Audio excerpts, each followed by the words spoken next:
What up? What up? Welcome to Stand on the Media. Salute to my Stand on the Media family, the District 13 Media family. Salute to y'all. Happy Sunday to everybody. If you are new to my channel, much appreciated. Do me a favor though. Hit that like button, subscribe to the channel, like this video, leave a comment in this video, share the video. If you haven't shared any of my videos thus far, share this video.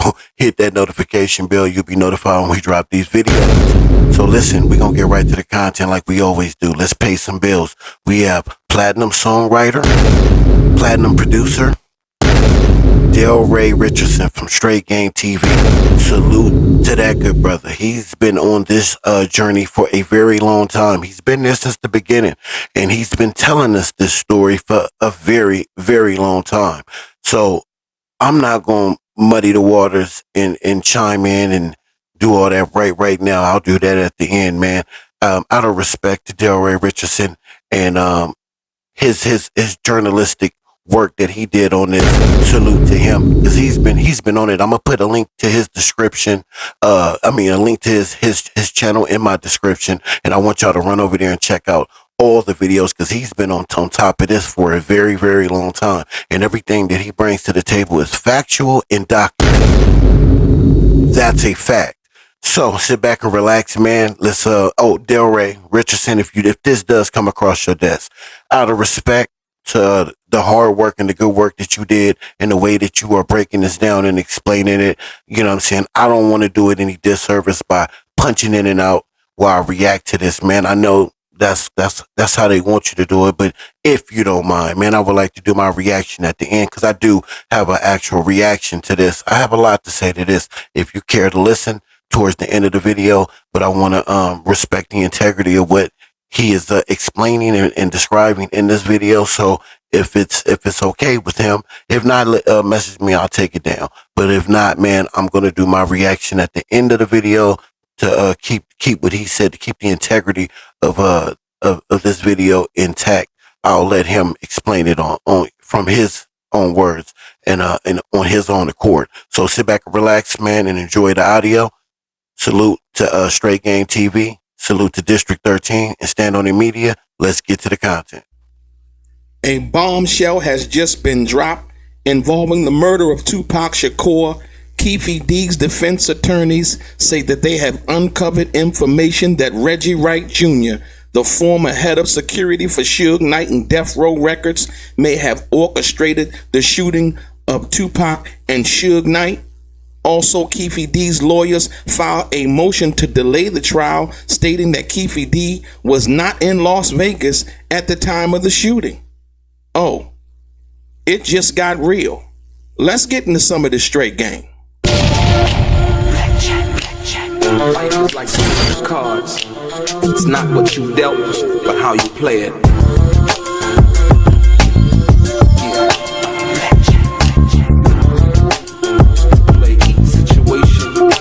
Correctly. I remember they used to laugh at a brother.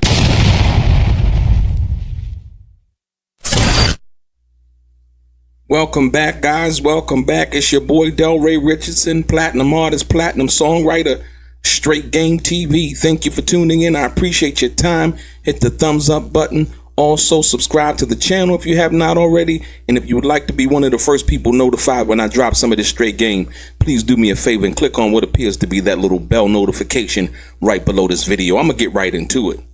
Ladies and gentlemen, a bomb has dropped in Las Vegas involving the murder trial of 2Pac Shakur.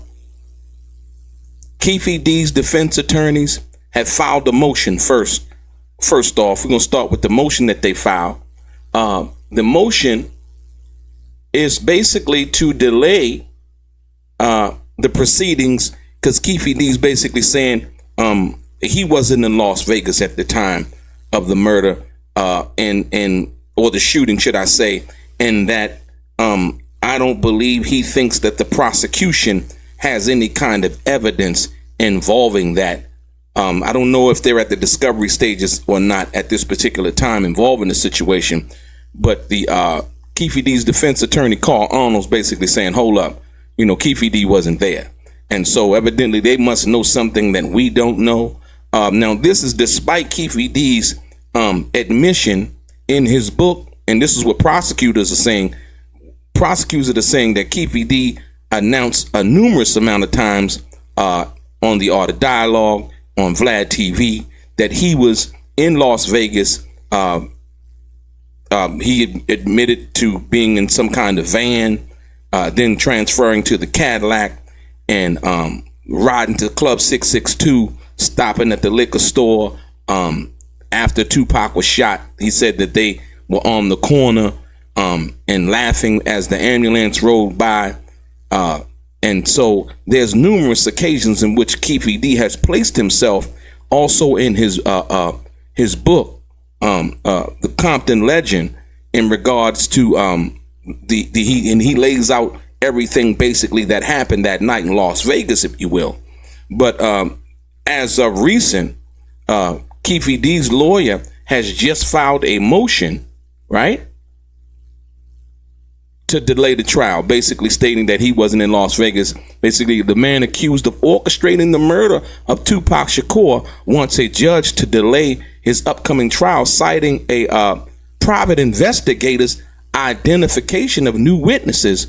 Court documents filed yesterday on Friday. A Clark County grand jury, who we know indicted Dwayne Keefe D. Davis in September of 2023.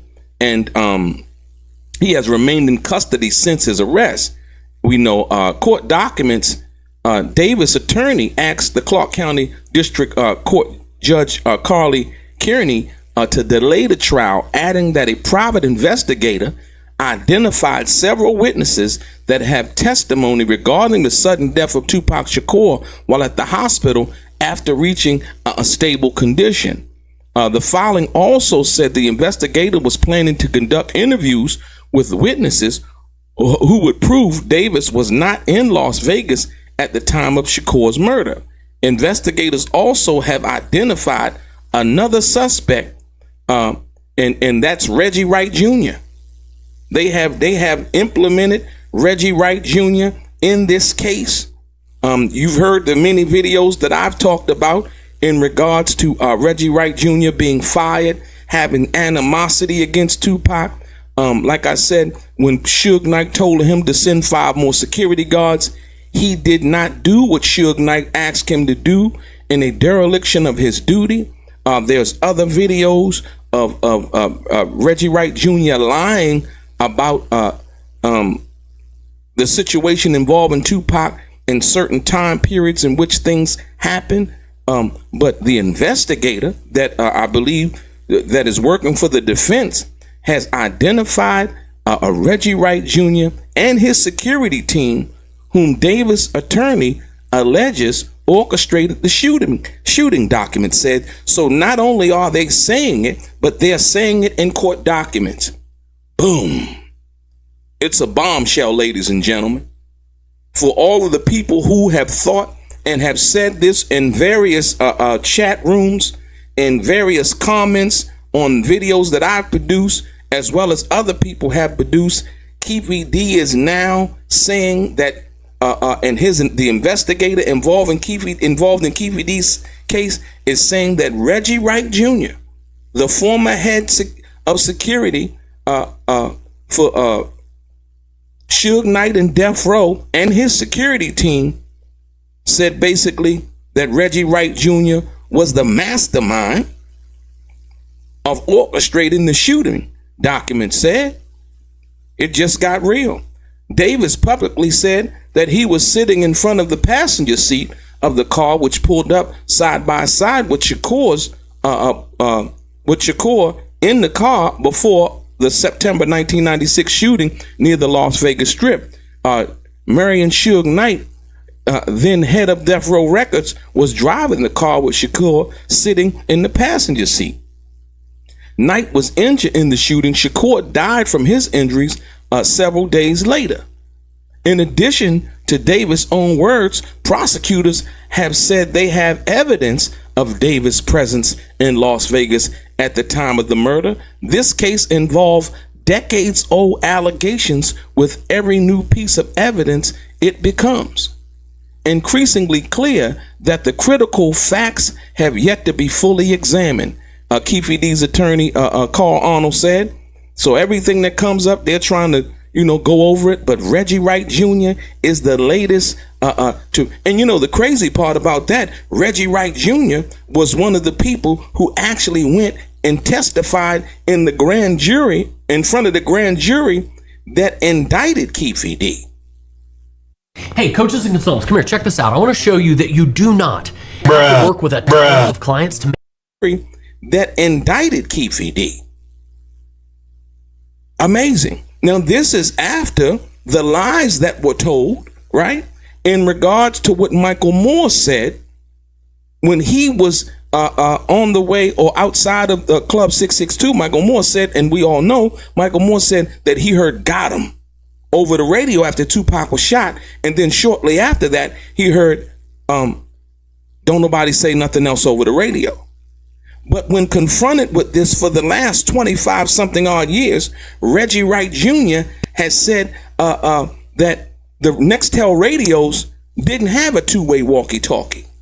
But during the grand jury testimony, Reggie Wright Jr. testified that the reason he wasn't, he blamed it on Frank Alexander for not notifying him, and admitting, finally, after 25 some odd years, admitting that the Nextel walkie-talkies did have a two-way radio. He only admitted it when he went to testify in front of the grand jury in relation to Keefe D, and the statements that were made involving Keefe D. Reggie Wright Jr. then went and admitted the truth.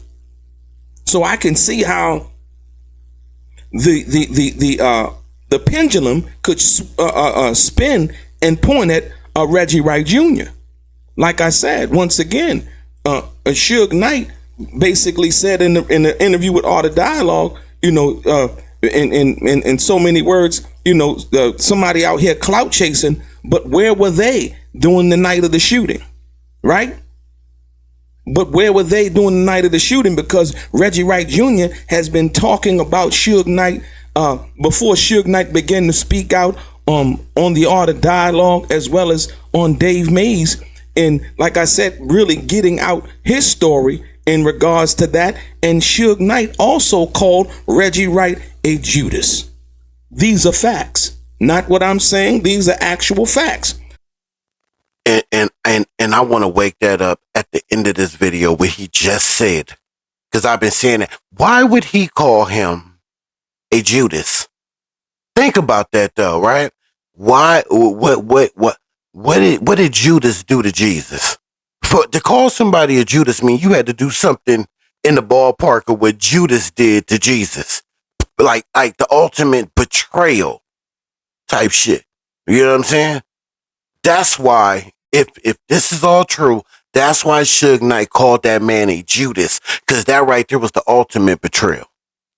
But what was the reasoning behind it? Was it because because 2Pac had fired him as his security team? He fired him as security.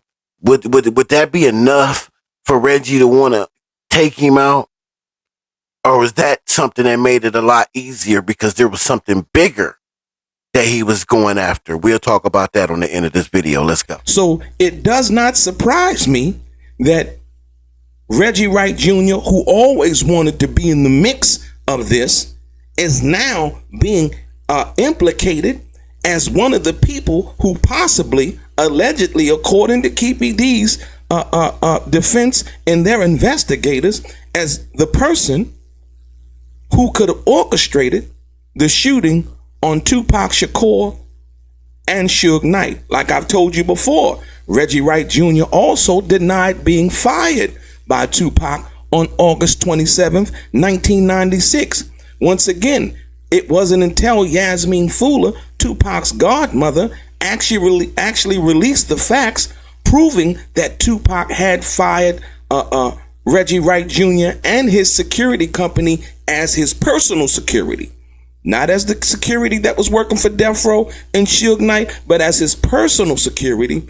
And that's what they're kind of pointing at as one of the motives in regard to this new finding that Keefe D investigator the investigator, should I say, working for the defense and Keefe D have said that they've come up with new evidence that points to Reggie Wright Jr.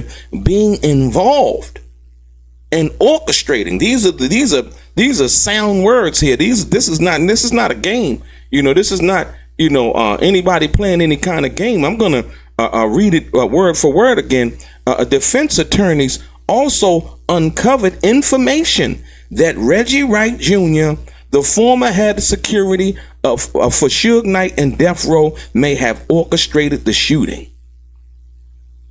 Keefe D is due in court on February 25th. His trial is expected to begin next month. So this is serious, y'all. This is serious. Like I said, and as a matter of fact, let me go on and give it to you like this. Look. When I was in high school, I was one of the few black students, and I regularly remember that some of my friends would call me. Yes, look. Here it is right here, black and white. The defense attorneys also uncovered information that Reggie Wright Jr., the former head of security for Suge Knight and Death Row Records, may have orchestrated the shooting. I'm going to put this in the video for y'all to see. To be in court on February 25th. His trial is expected to begin in March. Now, this is not just something that's being said. This is actually in the filing to the motion that they filed involving the murder of 2Pac Shakur. Will this tactic work? That is big in itself. This is now documented. This is in the document. This is huge. It ain't no more talk on social media. There's no more talk in these chat rooms or on on YouTube and these platforms. Just conversation at the barbershop or in the streets. This is in the court of law now. And look, it's about to go deeper. Let's listen. I don't know. You know what I mean? But like I said, what I do know is there's a bunch of things that Suge Knight had mentioned in regards to when he told Reggie, hey, send 5 more security guards. And they sent nobody. And once again, Suge Knight also said in this same audio that I played for you guys previously, Suge Knight also said that it didn't have to happen like that. He said, but Reggie pulled the security that was supposed to be securing 2Pac. He pulled Michael Moore off of 2Pac because Michael Moore was one of the only security guards at that time that was carrying a gun. And Michael Moore said as much as, talking about how he felt like there was something strange about Reggie and something strange about that. And then when Michael Moore did the interview and he talked about what he heard over Reggie Wright Jr.'s radio saying after 2Pac was shot, he heard, got him. And then he heard shortly after that, don't nobody say nothing on the radio. When Reggie Wright Jr. was confronted with that, Reggie Wright Jr. told a plethora of lies. Number one lie being, he said that he tried to place that situation inside of Club 662 so Michael Moore couldn't have heard it because the music was too loud. When that lie didn't work, right? He said that the Nextel radios did not have the walkie-talkie feature. That was lie number 2, right?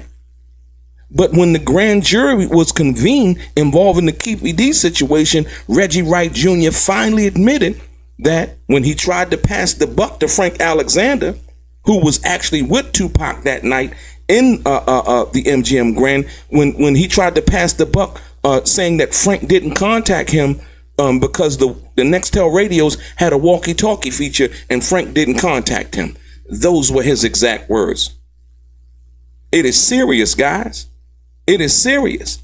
And so now, when it all came out, is when Suge Knight began to speak, and Suge Knight actually said, or should I say Reggie Wright had lied, and they had asked him in a video that he had did for another young lady's channel. I can't think of her name because I definitely want to give her credit. But she had asked Reggie, how did you know about what had happened so quick after the shooting, right? And Reggie lied and said that Suge Knight told him because he had went to the hospital and visited Suge Knight in the hospital after 2Pac and Suge got shot. Suge Knight recently spoke out right? As well as he's speaking out on the Art of Dialogue right now. He recently spoke out. Suge Knight said Reggie was lying. Reggie never came to the hospital. He never spoke to Reggie in the hospital. He never came to a Suge Knight's hospital room after Suge Knight was shot. Suge Knight said that out of his mouth. But guess what? Then Reggie backtracks. All of a sudden, he remembers Michael Moore now getting into the car with him and an attorney and driving to the hospital. But remember, he never said all of these years, after all of these years, he never admitted that Michael Moore drove to the hospital with him. Remember, he tried to put the situation where Michael Moore said he heard got him and don't say nothing on the radio inside the nightclub. But when Suge came out and said that Reggie lied about talking to him after he was shot in the hospital, after him and 2Pac was shot in the hospital, Reggie then imputed Michael Moore in the conversation that Michael Moore had in regards to the got him statement. So guess what that tells you? That Michael Moore was telling the truth. Because now that Reggie was confronted and being called a liar by the person who hired him, right? When asked the question about, well, how did you know so fast? And he was saying that it was, some guys, the other guys in Compton and so on and so forth that did it. They were asking him, how did you know so fast? Right? If he wasn't even there on the scene. Pros and cons of different.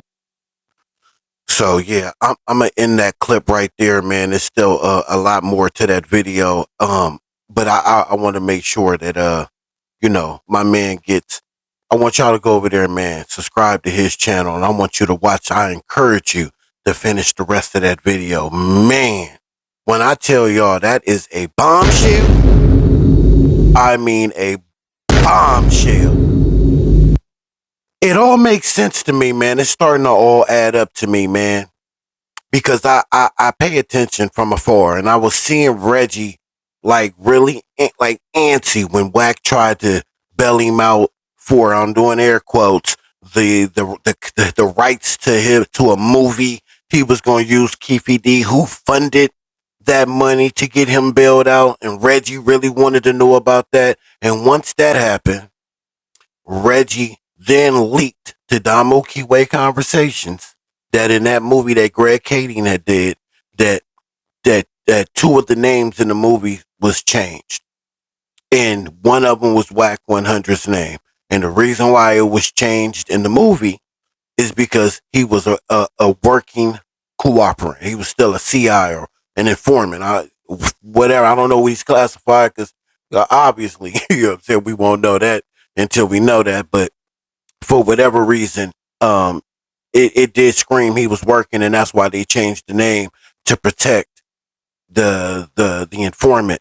But that's what Reggie was insinuating when he told Deuce Sims that, then switched up and said he didn't, and that was a shot back at Wack for trying to bail out Keefe D. This shit is getting deeper than booty hairs. I'm trying to tell y'all, man, this is crazy. So I used to hear the same rumors back in the day, but at first I heard it was Reggie and Suge Knight. And then I said, well, damn, if Suge was involved, he had the best alibi you can ever have. You sitting right there in the car. You know what I'm saying? But even though he did get glazed in the back of his neck by a piece of glass or a bullet, that's still up for debate. That would have been a hell of an alibi. So I did think that at first. And then now I'm listening to all this and him calling Reggie a Judas. It makes me rethink that, like, maybe Suge didn't have, this was all orchestrated by Reggie Wright. And that's what that man just said. So this is what I'm thinking, right? So there was a rumor that Reggie Wright was trying to take Death Row. He was trying to take Death Row from Suge, playing the game, but he was going to take Death Row from Suge. And that's why Suge let it go the way he let it go. He didn't fight for it. Because the rumor was that Reggie was going to take Death Row. Now, why, and then 2Pac was going to leave and start his own label, take his his royalties and all, all the work that he did, all that was going to go with Tupac. So if Reggie, I'm trying to whew, so man, I'm trying to be careful here, man. So these are just my opinions. None of this is fact, right? This is just my opinion out on the outside looking in. I'm hearing the content and just like y'all, and I'm trying to put the puzzle together, right? But if Tupac was going to leave and he was going to take his royalties, he was going to take all the work that he did with him, and Suge was on the ropes with Death Row, and Reggie was trying to swoop in and take Death Row from him and everybody else. You get Tupac up out of there before Tupac can leave and start his own label. You take Death Row from up under Suge. That means you control all of the assets of Death Row, including the Tupac estate. Yes, he would have had to battle the family and all that, but it sounds like, he would have had a good chance of owning and controlling all of that. Is what the rumor was, that he was trying to take Death Row from Suge. And that's why him and Suge fell out. But maybe they fell out over something a little more than that. Not only was you gonna do that, but you also took out Tupac before he can leave the label. You took him out, so when you did take Death Row, you would control all the assets, all the royalties. I don't know, just throwing that out there. This is what I question though. Why all of a sudden now is this stuff coming out? And why somehow, in my opinion, it ties in with what WAC 100 got going on with the no jumper incident? Yeah, because what the rumor is, allegedly, when WAC 100 caught that case in Wheeler, Texas with those guns, and he said that the case got kicked out for illegal search and seizure, which the paperwork, the court documents say that was denied. So that was a lie. Fast forward to the case with Shaquille O'Neal in the main streets, right? That case, he's involved in that case. He says he freed 7 or 11 Main Street people, gang members in that case. He was the reason that they were free, right? He said, remember, he called in that favor. Oh, I got audio. I want y'all to hear that too from the Bloody Bunch, because they was connecting the dots yesterday, right? But allegedly, he had called in a favor to get those brothers released. That same year, in that case in 2011, the Main Street case, that same exact year, the case he caught in Wheeler, Texas, years prior to that, got dismissed in the interest of justice. Is that a hell of a coincidence or what? The same year that he said he allegedly called in that favor because he seen Shaquille O'Neal was caught up in some BS, and he knew one of the people that was on the case was a cooperant and was lying and perjured himself on the stand. He called in that favor, and that freed all the Main Streets that on that case.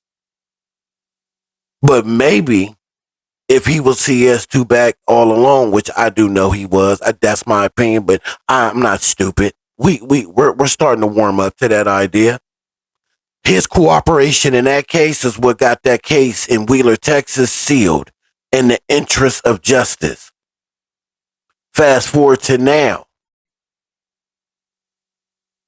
with this Tupac situation. Who was around that same time?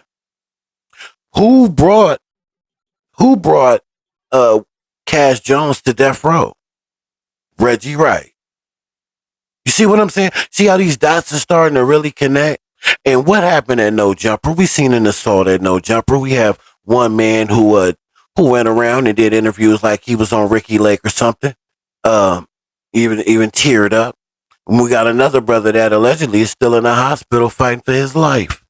And they both are filing charges, criminal and civil. And this won't go away. That case ain't going away. You got people that are on top of this case. Information is being exposed. Eyes are focused on what is going to happen in that case that happened at No Jumper. And you best believe that Adam 22 gonna hand over any evidence that they asked for. He's going to cooperate. So that what I'm saying is he can't get out of that one. You can't get away from that. So, old habits die hard. You got to give us something big, man, to get out of this one, sir. You are a cooperant who is reliable. You are a reliable source. You are, but you got yourself in a sticky one this time. You're going to have to give us a really big fish to get out of this one. Not saying that that is connected. I'm saying any of that. I'm not saying that it is, or I'm not saying that it isn't. I'm just saying, man, it's something is propelling me to lean that way. Something is making me look at this and look at the players involved and who would know such information to make that even a reality, something that's in court documents today. A private investigator is on the case, but where did he get the information to look that way outside of Keefe D? Because Keefe D has perjured himself too many times, right? So you have to get that information from somebody reliable to even bring it to the table, and Keefe D won't get that done. I'm just sorry to say, if Keefe D told the honest to God truth right now to the DA, to his attorney, nobody's gonna listen to that. He's perjured himself. He's not a reliable source anymore. So you would have to get that type of information to bring that to the table from somebody reliable. This is getting spooky out here, boy. Listen to me, youngins. The younger generation, get out the streets. Listen to me, and I'm gonna end it on this. Get the hell out the streets. The streets are a myth. Salute to Troy Ave. The streets are a myth. Get out them streets, bro. Get you an education. Get you a trade.